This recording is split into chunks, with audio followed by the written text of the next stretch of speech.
Welcome to the Rim Break Rodeo. We hope this video helps. You need to decide fast. Do you want a web-based Word experience or a free desktop replacement?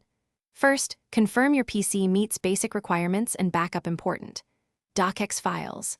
Then choose one path. Use Word for the web with a free Microsoft account, install LibreOffice for full offline compatibility, or get Word Mobile on Windows 10/11. Once done, download the installer or open the web app. Make sure you save installers for future reinstallation and proceed to the install step. Now you install or connect.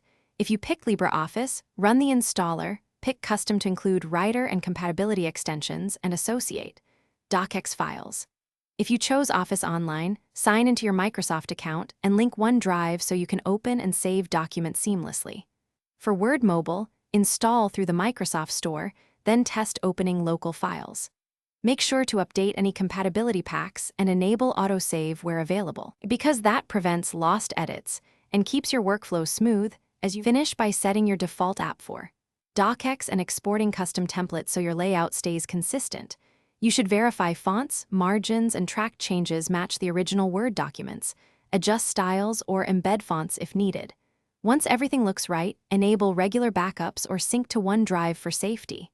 If things go wrong, reinstall the chosen app, clear its cache, or convert problematic files to docx in a different program. That single troubleshooting move usually fixes incompatibility errors. Thanks for watching. Consider subscribing if we helped you.